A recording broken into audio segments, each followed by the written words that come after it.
Welcome, everyone. Thanks for joining. We'll give it one more minute as more people are entering the room. Thank you.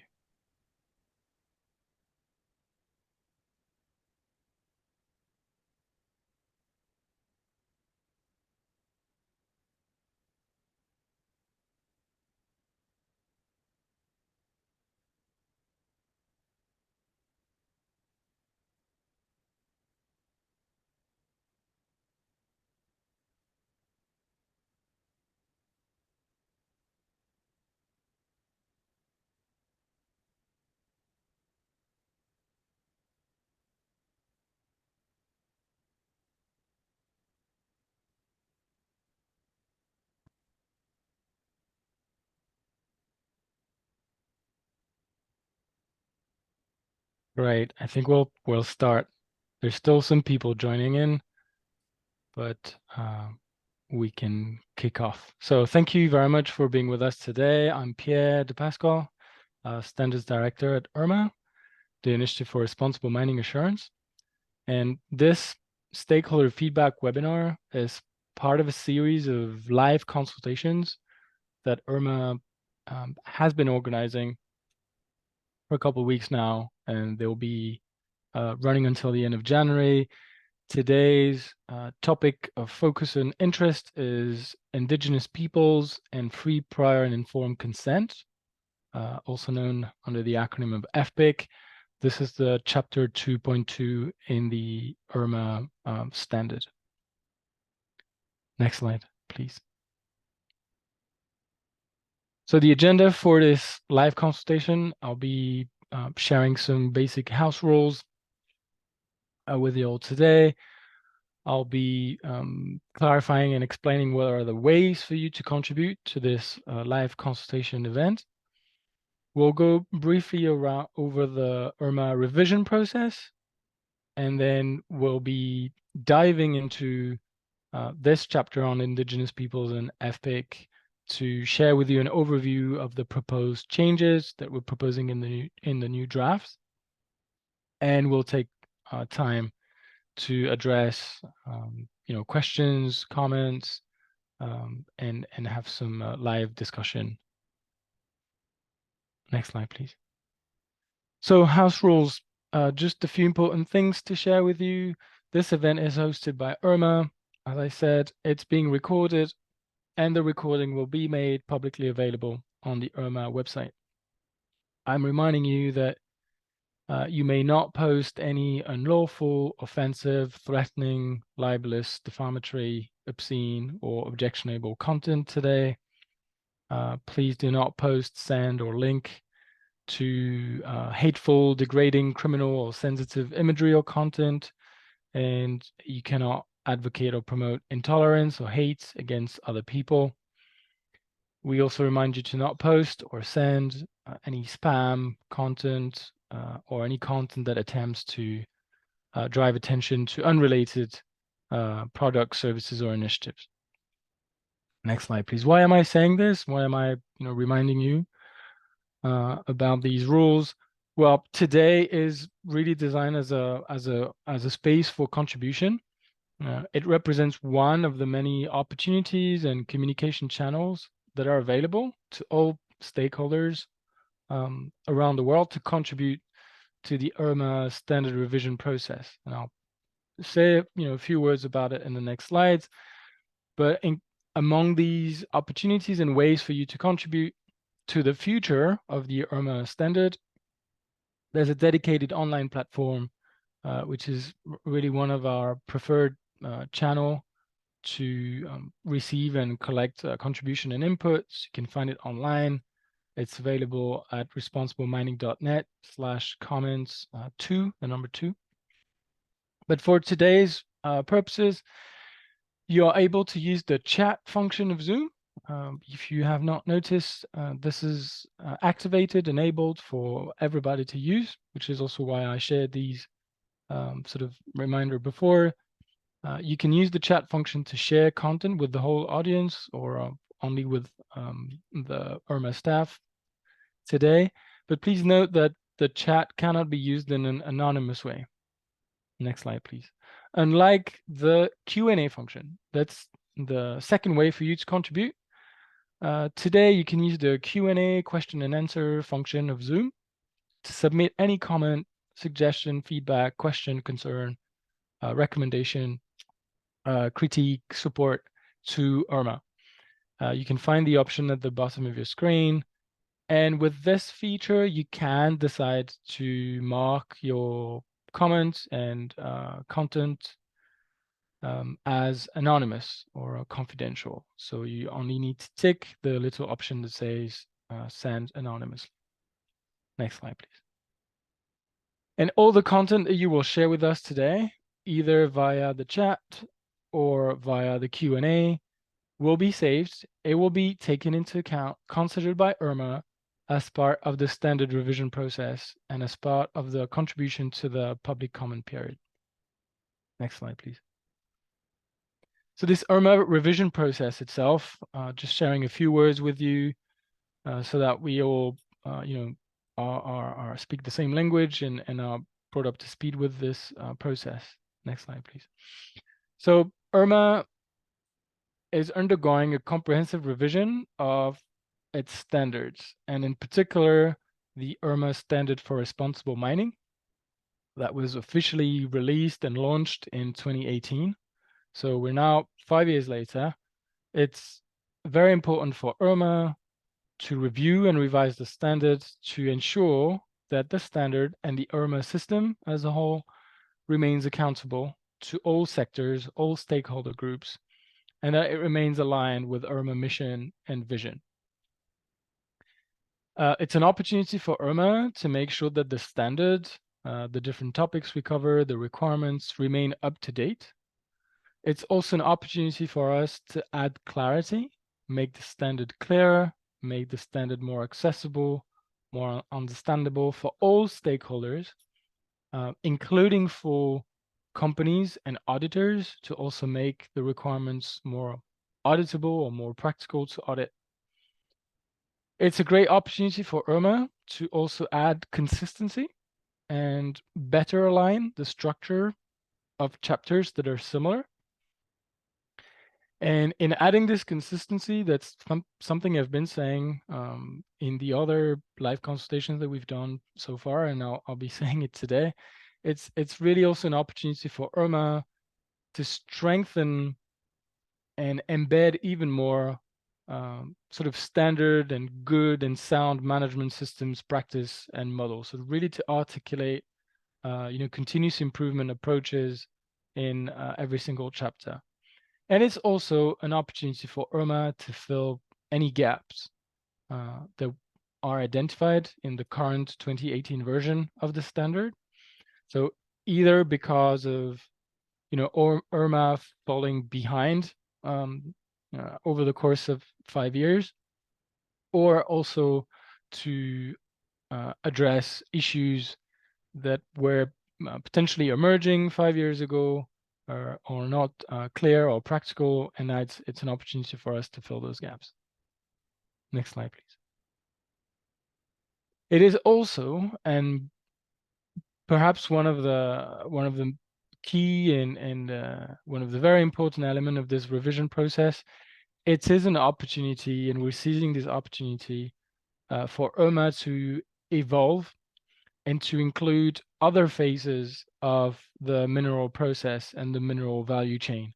So not only looking at mining and extraction of primary resources, as it is in the current 2018 version of the IRMA Standard for Responsible Mining, but also integrating and unifying two other standards that were up until now under draft version that were published by IRMA in 2021. The IRMA Ready Standard, draft standard on exploration and development, and the draft standard for responsible mineral processing. And given the amount or the extent of overlap between these three draft standards and the social, environmental, governance issues that are actually applicable from exploration to mining to mineral processing, rather than keeping three separate standards, we are proposing here to unify them into the draft standard for responsible mining and mineral processing 2.0. Next slide, please.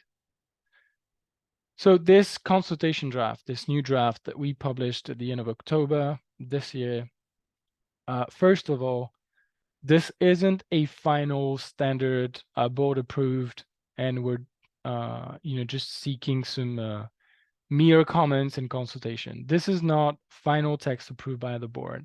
It is really what's approved by the board is the document as an invitation for comments on all content. It's very much work in progress, and we're really hoping to receive as much comments, feedback, and input on not only the requirements and how some phrases were changed, but it's also an opportunity, as I said in the beginning, to contribute to the future of IRMA. So any comments on the mechanics of the IRMA standard and system, the approach, critical requirements, the scoring system is more than welcome. To make this draft more meaningful, we have added a lot of notes. At the beginning of each chapter, we are sharing a summary of the changes proposed to make them visible up front. And then under almost every single requirement, there is some dedicated notes that explain more in detail what the changes are. So the proposition for changes between the 2018 version and this new draft, and the rationale why, and looking at these four drivers that I mentioned before, whether it was important for IRMA to remain up to date, or to be clearer, or to add consistency, or to fill gaps. We have also included in the draft a number of consultation questions. I said that comments and input are welcome on everything, and that is true. We've also specifically highlighted key consultation questions that are related to some of the most challenging, sometimes controversial issues that have been raised during this revision process, this initial revision, our ongoing engagement activities, the work of our expert working groups, and feedback that we've had so far. And we're really also welcoming and wishing to get recommendations and contributions on these questions. There's also an Excel version of the draft if you're more comfortable with an Excel version in a tabular form. And also very important to say that the whole draft standard has been translated in Spanish and is available on our website also in Spanish. Next slide, please.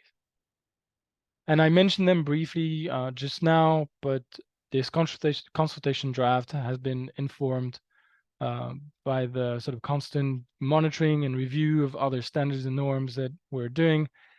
But very importantly, it's been informed by the experiences that IRMA has been able to gather thanks to the initial IRMA audits. So there has been now a number of independent audits conducted to verify mining practice against the IRMA standard. IRMA has already published 4 public audit report, and there are 10 more in the pipe that are about to be released very soon. And then there's a number of other mine sites and entities that are currently in the IRMA system and planning for independent audits very soon. So that was extremely important for us to inform this process, reflect back on what worked, what needed again clarification, what needed slightly different approach or rephrasing, or splitting requirements into multiple requirements, etc. We've been also keeping an eye on evolution of best practice, society's expectations, emerging issues. We've taken into account the comments and inputs that we received on the 2 draft standards that I mentioned before, to the IRMA Ready and the mineral processing standard on exploration and development and mineral processing. That was also very useful and important.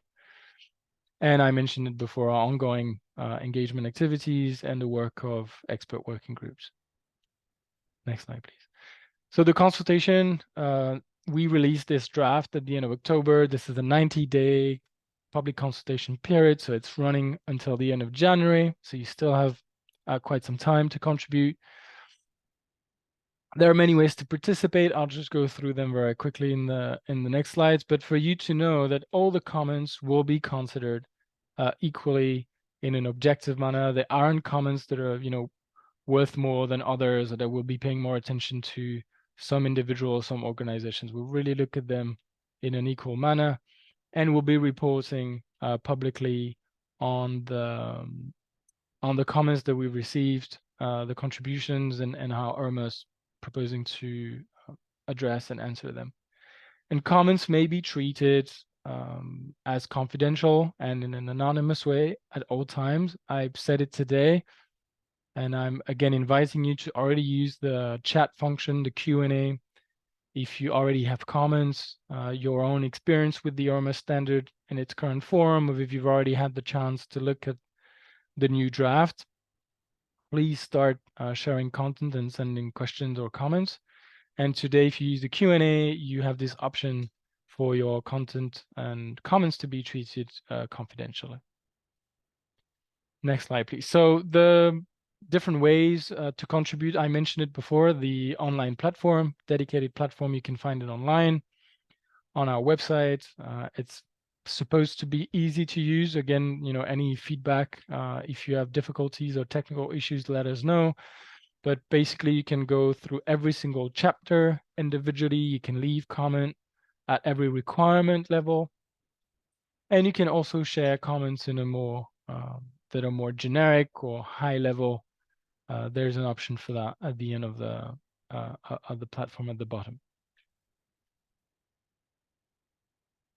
And yes, I see here, someone asking in the chat, is it possible to give comments during this session? Absolutely. This is really what we'll be sharing content and details and explanation today, but it's clearly a space for you to contribute already. If you want to give comments on what we'll be sharing today, or what you've read, or your concern, or your experience, or also successes or positive feedback on the existing IRMA standard, please do so.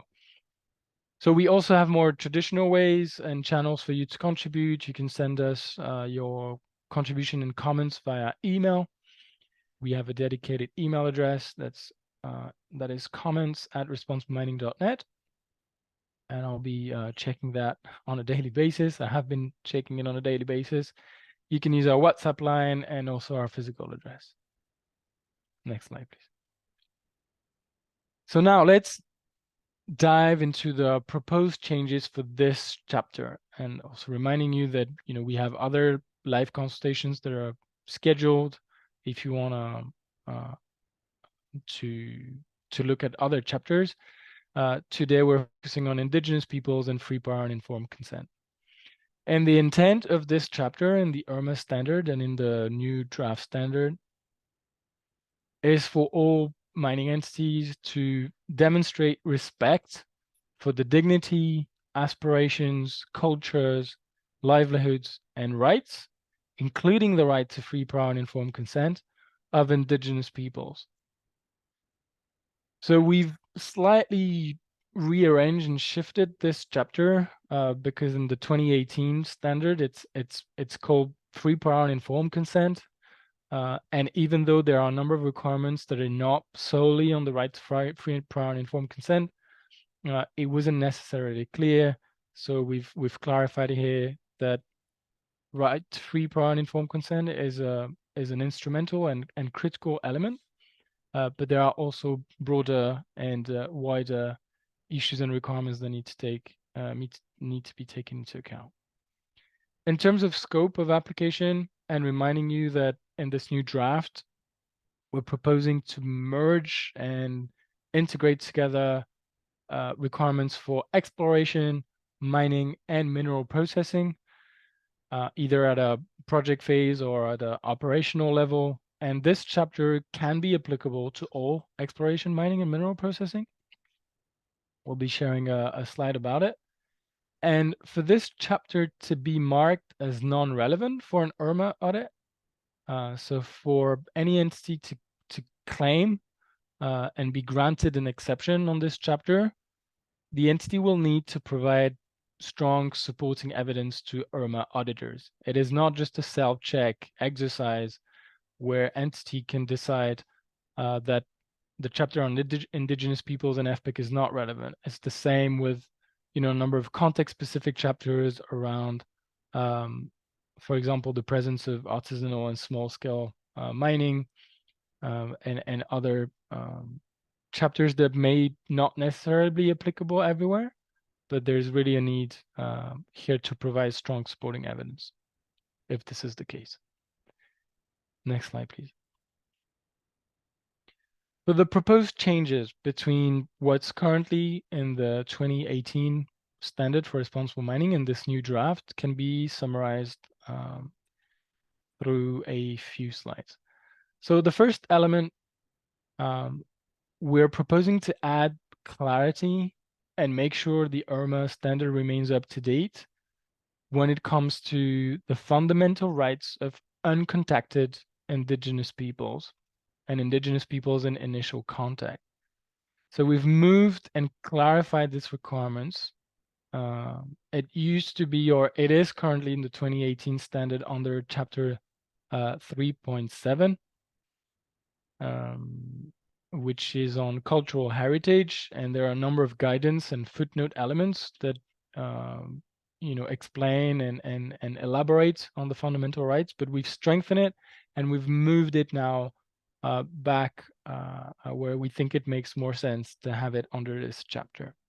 And so there's a requirement for entity to identify the presence of any uncontacted Indigenous peoples and Indigenous peoples in initial contact, and requirement to strictly avoid contact as per international law and requirement with them. That's the new requirement 2.2.3.2. Next slide, please. Second element, where also we are proposing to add clarity, and as I said, we've been learning from the initial experience with the practical implementation of the IRMA standard. And it's also a way for IRMA to make sure we remain up to date and aligned with best practice and international law. So for existing operations, so mines or mineral processing facilities that are already in operation, where free, prior, and informed consent had not been achieved prior to development. So the project, moved forward, the infrastructure were built, it was commissioned, and they went to operation without free, prior, and informed consent. How to address this situation? We are proposing to create a requirement that clarifies. So it's not just in the guidance or additional note, it's really a requirement for such to clarify that such entities in this situation are responsible for remediating any past impacts and any present impacts and negative consequences on Indigenous people's rights. So that's the new 2.2.4.1 requirement. And so this was previously only covered in the scope of application and sort of contextual element and guidance, and now this is a normative requirement that we're proposing. Next slide, please. Another element where we're proposing to use this revision moment to add clarity and make things clearer. We're proposing to add more detail on what should be included in FPIC agreement or remedy agreements or equivalent that address past impacts. And this is combined with a requirement that communities need to validate these agreements once they've been collaboratively discussed and designed. Next slide, please. We're proposing to fill a gap here when it comes to the structure of the chapter as compared with other social responsibility chapter. We're proposing to add a requirement for an Indigenous people's development plan that needs to be costed needs to be evidence that there is a financing plan. This is not just, pledge or a mere commitment, but this development plan is required, and it should outline the actions that are taken and will be taken by the entity to make sure they respect the free, prior, and informed consent agreement or any other agreements that would be signed with Indigenous peoples and Indigenous rights holders. Next slide, please. Where we're also proposing to add consistency. So I mentioned it before, this continuous improvement approach, where you not only identify risks, impacts, affected groups and Indigenous peoples, and then sign agreements when you can. It's really, we added this whole management plan, development plan element, and we're also proposing to add a specific grievance mechanism accessible to Indigenous peoples that needs to be developed in collaboration with Indigenous peoples and affected Indigenous rights holders. So grievance mechanisms are covered under other chapters in the IRMA standard, and it's actually a cross-cutting and transversal issue. But we felt and we heard that there was a need for a specific grievance mechanism that is designed by and for Indigenous people. So that's the new requirement 2.2.6.1 that we're proposing. And again, as I said, we're talking about a draft version. Everything is here in progress and waiting for your comments and feedback. Next slide, please. Just a slide quickly on the applicability and the scope of application of this chapter. So I mentioned it already twice, but I'll say it again because I know it's not necessarily clear that this new draft standard integrates phases from exploration, like initial exploration, project development, to operating mine, and to mineral processing. And we have developed specific guidance and then sort of applicability matrix or table that you can find on the IRMA website. We'll put the link in the chat. It's under resources. And for every single requirement, you'll see whether it's meant to be applicable to those different phases. So here you see that most of the chapter can actually be applicable to exploration, project development, permitting, as soon as exploration stage 2. So when the entity has moved from the very initial desktop, desk-based exploration work, there's a very soon need to address all these requirements. What I've highlighted in yellow here, I don't know if it's visible, is all the requirement that would become non-required as soon as there is strong, valid supporting evidence that there weren't any Indigenous peoples or tribal peoples identified that could be affected by the project. In particular, in jurisdictions where there aren't any self-recognized or officially recognized Indigenous peoples. So these requirements would then not be required, but the policy and the mapping identification requirement, of course, would still be required, because that would feed in this process and having the evidence, yes or no. Next slide, please. So how does it compare when you look at the sort of figures and the stats? So from a very sort of mathematical perspective, there are 18 requirements in the 2018 standard on Indigenous peoples and free, prior, and informed consent. And reminding you that in the current version, the chapter is only, the title is only free, prior, and informed consent. In the 2023 draft standard, they were proposing 21 requirements. And it not always and not necessarily adds up, these numbers. And if you've attended or participated in other sessions, you would have seen that it's not necessarily the number of requirements now that we're proposing minus the requirement in 2018 standard. But in this case, if we go to the next slide, it actually works. There are in practice only 3 new elements that we're proposing that are brand new, that are clearly gaps or areas that needed more attention, and we're proposing new requirements. So there is this element on the remediation process that need to be mutually agreed at operations where the free, prior, and informed consent was not previously obtained by either the currently operating entity or any prior owner or operator that started and commissioned the project before. There is the new requirement on development plan that need to accompany all the engagement, relation building, agreements, monitoring, and there's the specific grievance mechanism for Indigenous peoples. These are the 3 elements that are brand new in this new draft, and other requirements are where the changes are proposed. It's again to expand the scope or make things clearer. Next slide, please. And again, reminding you, I see that we already have some comments and reflections coming in the chat or the Q&A function of Zoom.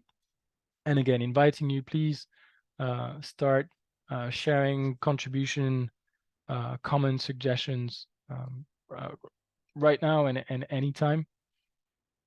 What I want to share with you now, before I turn to my colleagues also to hear if they want to already complement or address some of the questions, is a selection of some of the consultation questions that you can find under this chapter.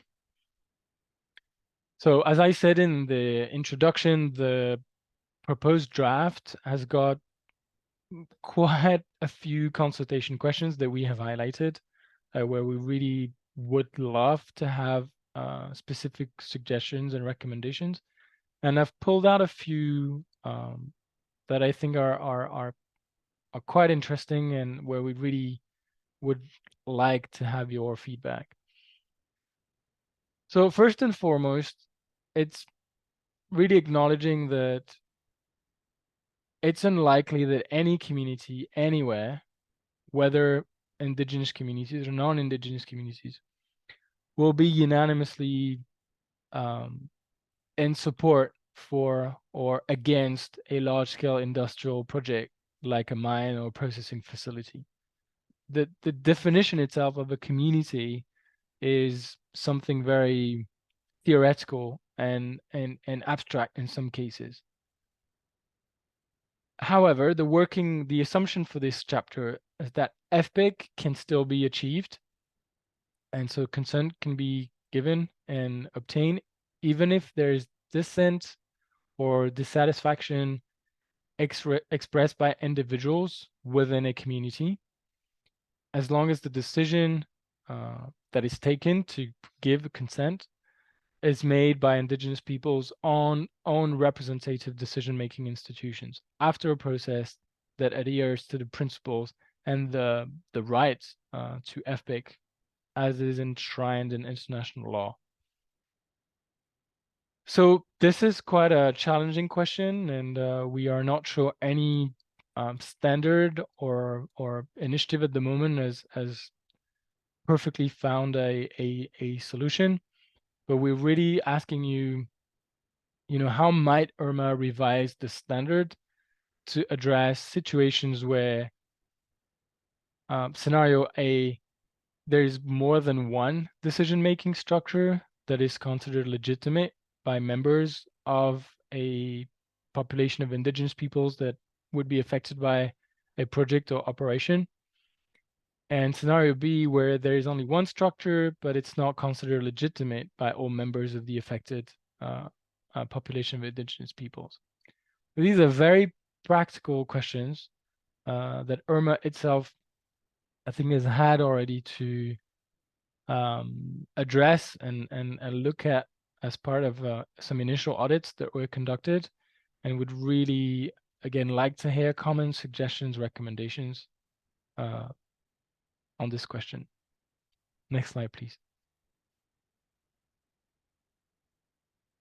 A consultation question on the possibility for IRMA to expand what is, free, prior, and informed consent, which is a right for Indigenous peoples, but expanded as a concept to non-Indigenous peoples.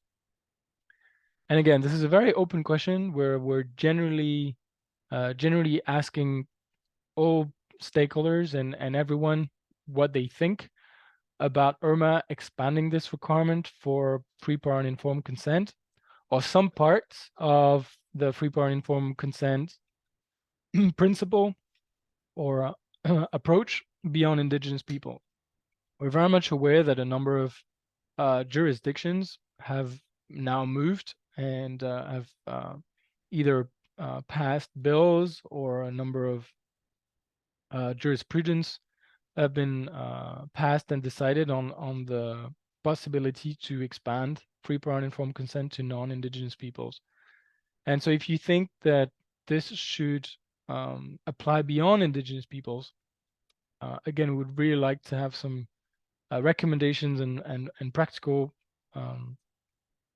reflection on whom this right to free, prior, and informed consent may or should apply, and why, and the rationale.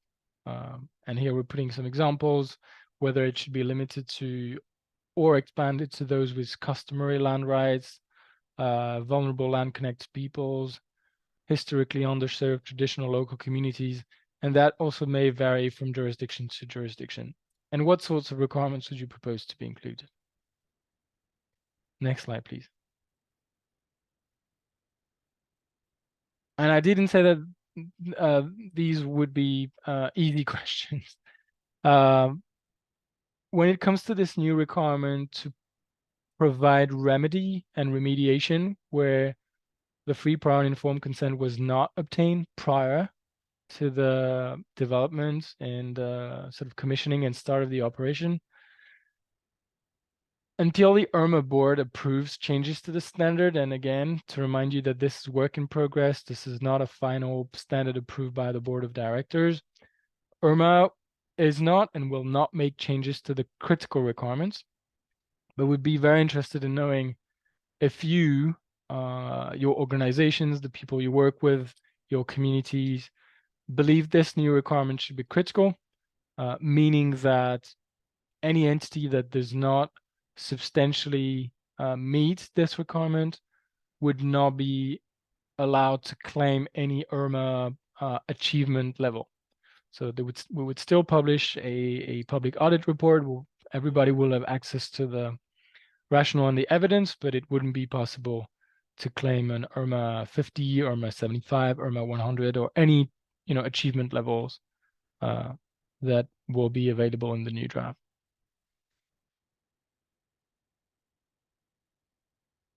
And then second, on this new requirement, there may be situations, and we're very much aware that we've also been confronted to practical situations where Indigenous peoples or Indigenous, a number of Indigenous people groups or communities do not wish to enter into or continue an agreement-making process, whether because they didn't give their free, prior, and informed consent, or because of the magnitude or scale of impacts and consequences that they are facing. In this case, should the entity just score, does not meet, so they get a 0 on this requirement, they're not able to, demonstrate that they've agreed and that they're providing remediation on impacts? Or could they get some, intermediate scoring? And at the moment in IRMA, we have, different levels between 0 and a full mark. You have a partially meets or substantially meets performance level. Do you think IRMA could give such performance levels if the entity, the sort of mining company, the mineral processing company, has made a good faith effort, even if no process has been initiated, because there's a decision on the side of Indigenous peoples to not participate, or they just decide to terminate discussions and not move forward. Again, with the implications and problems around auditing what a good faith effort would be, and so there will also need there'll be a need for IRMA to define appropriate guidance and auditing requirements. Next slide, please. Right. So I think we've reached the end of the presentation. I'm hoping that this is prompting already comments, reactions, and will give you interest and the will to dive even deeper and look at the draft.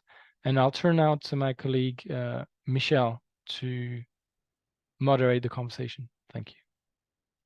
Hi, Pierre. Thank you. We've had lots of great questions coming in. The first thing I want to address is that there are some people who have been asking questions about if this is the only opportunity to provide consultation. And I've provided a comment back in the chat window assuring you that we are in the middle of our public comment period, and that public comment on this chapter or any chapter on the IRMA standard, and you can comment on one requirement, many requirements, all of them. You could comment on only consultation questions. It's entirely flexible. I have provided a website link for where public comments can be provided. You're also welcome, as is mentioned here, to send us information via email, WhatsApp, or even old-fashioned postal mail. So there's lots of opportunities, and as it says here, you have until January 26th. So I just want to reiterate that since we got several questions. Okay, I'm going to ask your first question for you, Pierre. Is you mentioned a special grievance mechanism. Would you please elaborate, and what's the key differences between this and the regular grievance mechanism? Yeah, thank you, Michelle. So Beth also has her hand up as well. Pierre, you may not be able to see Beth raising her hand as well. Oh yeah, please, Beth. I've been talking a lot, so please, Beth, start give your us. voice a little bit. Yeah. Thanks. That's a great question. So I think there's I think the answer would be that what that grievance mechanism would look like would be whatever is agreed upon in conjunction with the community itself. So a similar question could be raised about a community grievance mechanism and a worker grievance mechanism. So it would be designed in collaboration with the Indigenous groups. And I do want to point out that that might mean that grievance mechanism is the grievance mechanism that's used with the broader community, the broader non-Indigenous community. So it's not necessarily explicitly a unique separate mechanism, but it very well could be if that is what the Indigenous groups decide that is the best way for them to bring up grievances with the site.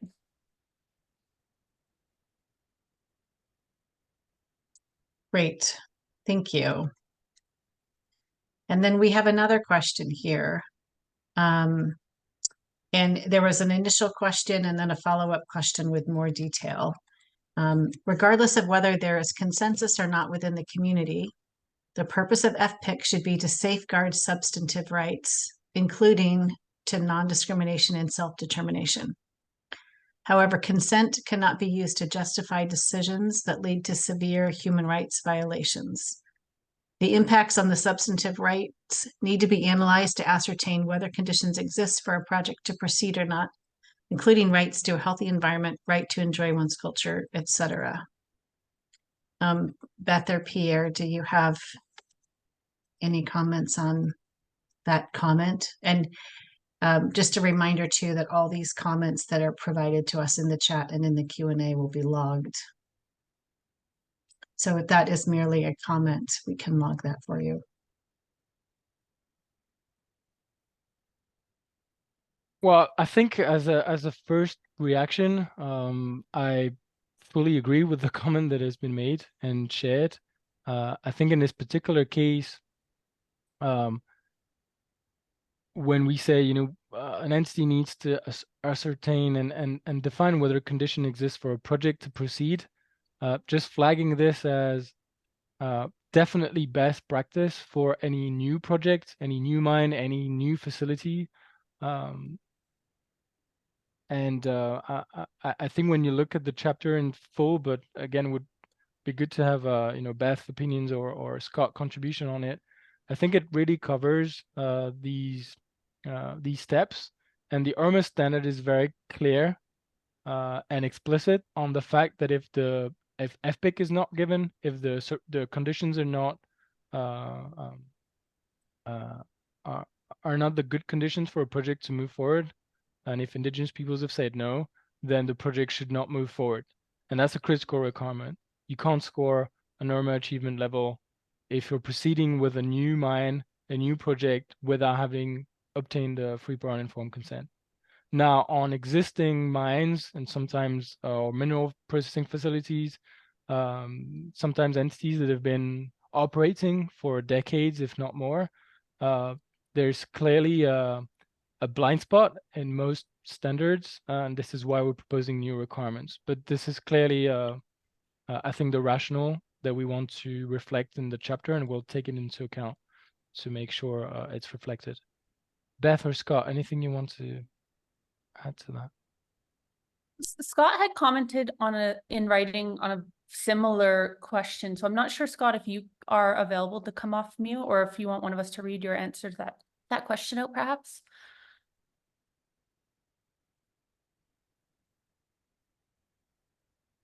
Okay, Scott is not available to come off mute. So a related question in the Q&A is, one thing I'm not sure if I've identified in the proposed update for the FPIC chapter, other chapters, what is the approach or content to ensure FPIC acts as a safeguard for substantive rights and not just a way to approve or say no to a project? So this might have actually been a prior question from the same individual, but just to make sure that all the information's out there, I will read Scott's answer. The identification of the substantive rights and interests that may be affected by the proposed activities or by ongoing activities is intended to be identified in collaboration with Indigenous peoples themselves.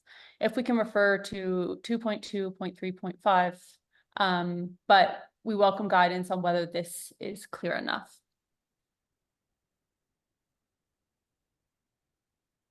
Thanks, Beth, for adding that. I'm going to move on to another question.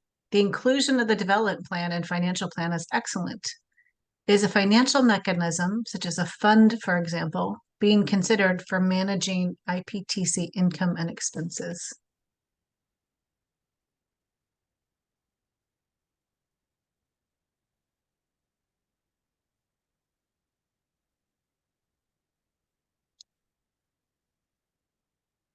If nobody else wants to hop in on that, I can say, and it seems to be a kind of a similar theme here, in terms of what content would go into the Indigenous Peoples Development Plan.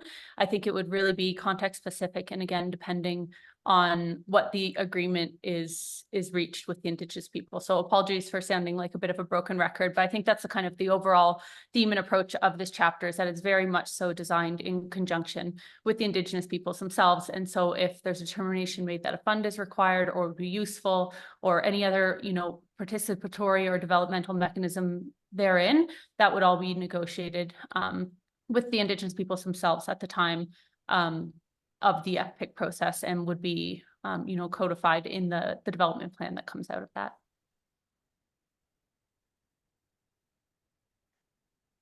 Please, Amy. Yes, thank you. Yeah, Beth, one thing I was just going to add to that is to remind folks that the FPIC chapter in IRMA is just one of more than 20 chapters there. And of course, all of the other chapters apply as well to Indigenous people and communities as well as any other community. And so it's useful to also cross-reference over to the community and stakeholder engagement chapter, which includes things like the issues of when communities are looking for information from mining companies are providing the information that's sought. What kinds of information? Well, what's important to the community? So if it's water quality issues that are important, that's the information that is shared. And that chapter does describe in greater detail as well resources, so that communities aren't just having information like, for example, raw data on water monitoring, but resources to hire their own technical experts to help make the information meaningful to them. So reading both chapters concurrently can be quite helpful. While there is special rights given to Indigenous peoples in the FPIC chapter, the FPIC chapter does not give those special rights. Indigenous people have those rights, but in IRMA, the FPIC chapter is recognizing those rights. The stakeholder engagement chapter also elaborates on the kind of support and resourcing, like funds and things like that, to better understand what's happening at a site. So I hope that's helpful as well.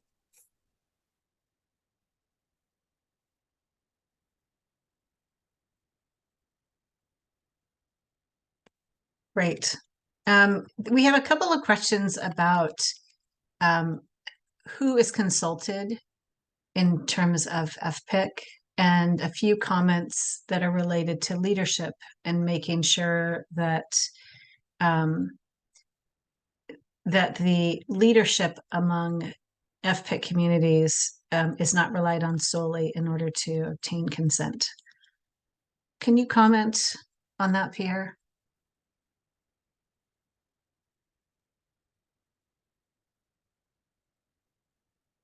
Is there anybody that wants to first kick off, or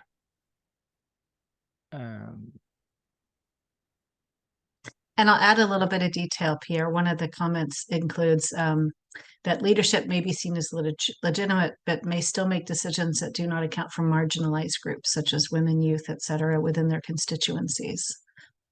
And then they've actually provided reference to Resolve and their guidance that could be useful. Great. Okay.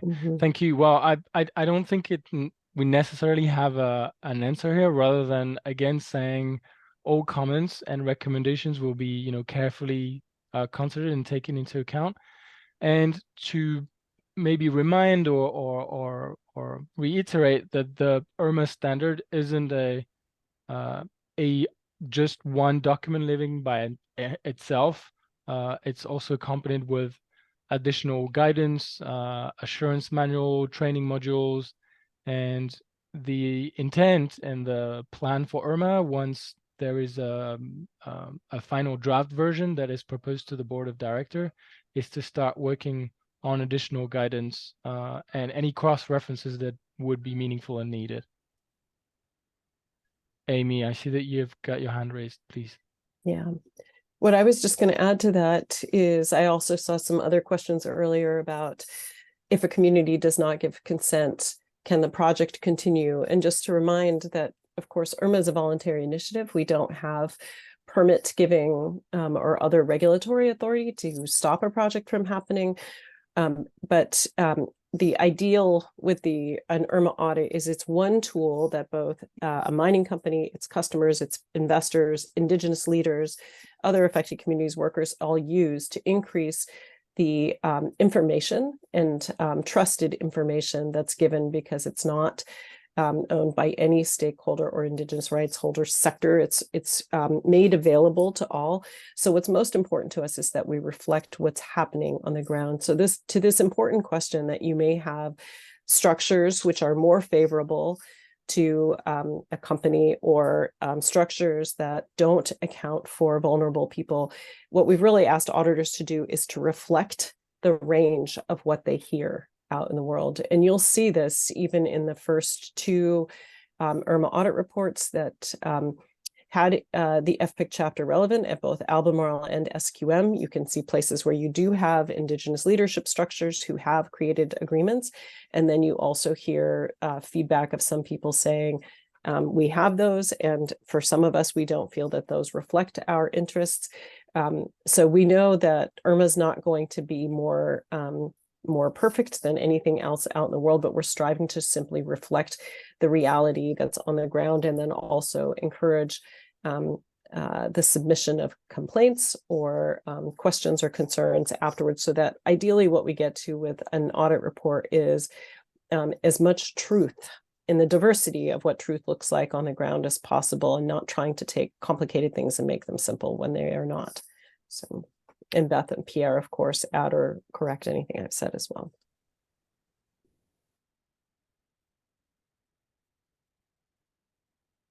Well, I see that Scott has just shared with us additional comment, and again, excuse him for not being able to turn his microphone on. But he says that, you know, under the UN Declaration of the Rights of Indigenous Peoples, states and third parties should work through legitimate Indigenous authorities as the starting point. So I think back to your point, Amy, on what IRMA can do and what governments can do, and additional evidence can be sought to that considers, in addition to formal leadership, whether there is informal leadership and whether the engagement has been inclusive of all community members.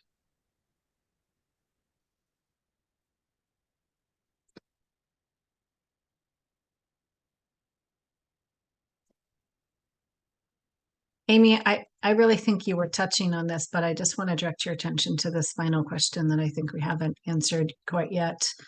And that is that many Indigenous people are not aware of the specific human rights protections we have in international law, nor have previous experience with mining impacts. It would be helpful to have some guidance to Indigenous peoples based on jurisprudence and empirical evidence of common impacts, specifically on Indigenous peoples' rights. And I'm thinking here, just maybe talk about how the IRMA standard serves as a roadmap for not just mines and not just auditors, but also those who are going to be using the outcome. Yeah, I think that's right. And I also think I turn to a lot of colleagues in this space. I appreciate that Taylor at Resolve has put a link into the chat, but Cultural Survival, First Peoples Worldwide, Society for Threatened Peoples, Survival International, there's a range of groups, and then also a network of regional NGOs and Indigenous leadership groups who are out doing work, especially as there's increased mining pressure in Indigenous communities associated with the energy transition, to address that, that while energy transition is essential, that it need not exacerbate harm, and it must follow self-determination in Indigenous rights, including Indigenous consent. So I think there are excellent Indigenous-led groups who are out trying to increase this reach globally. Batani Fund and the Surge, Securing Indigenous Rights in the Green Economy. Being at the lead of this. So we really are looking to them and to many of you on this call to help provide insight on what should the IRMA standard say, but also support directly to communities who are working to understand the human rights, because completely agreed with the person who asked that question.